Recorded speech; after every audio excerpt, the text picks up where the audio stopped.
Whether through democracy, strong public education, quality health care, or broad economic opportunity, reducing inequity is the highest human achievement. I left campus knowing little about the millions of young people cheated out of educational opportunities here in this country. And I knew nothing about the millions of people living in unspeakable poverty and disease in developing countries. It took me decades to find out. You graduates came to Harvard at a different time. You know more about the world's inequities than the classes that came before.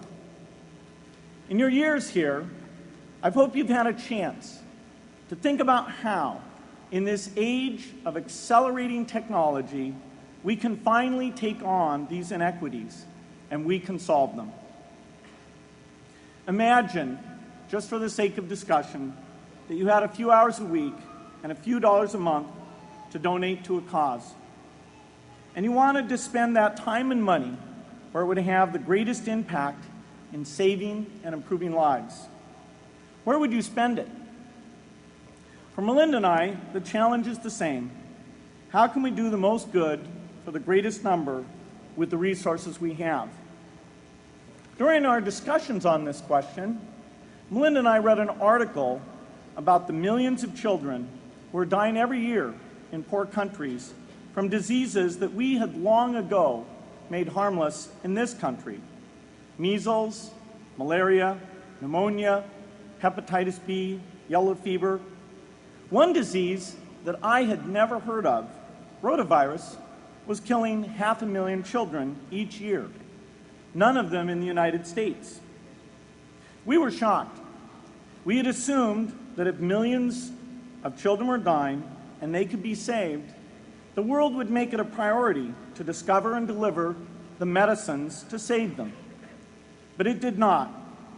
For under $1, there were interventions that could save lives that just weren't being delivered.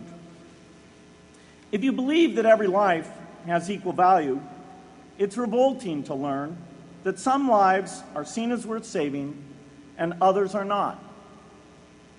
We said to ourselves, this can't be true, but if it is true, it deserves to be the priority of our giving.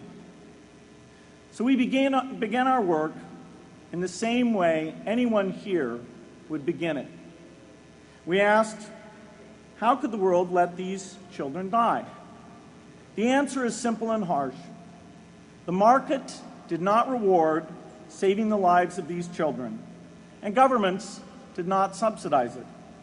So the children died because their mothers and fathers had no power in the market and no voice in the system. But you and I have both. We can make market forces work better for the poor if we can develop a more creative capitalism. If we can stretch the reach of market forces so that more people can make a profit, or at least earn a living, serving people who are suffering from the great inequities. We can also press governments around the world to spend taxpayer money in ways that better reflect the values of the people who pay the taxes. If we can find approaches that meet the needs of the poor in ways that generate profits for business and votes for politicians, we will have found a sustainable way to reduce inequity in the world.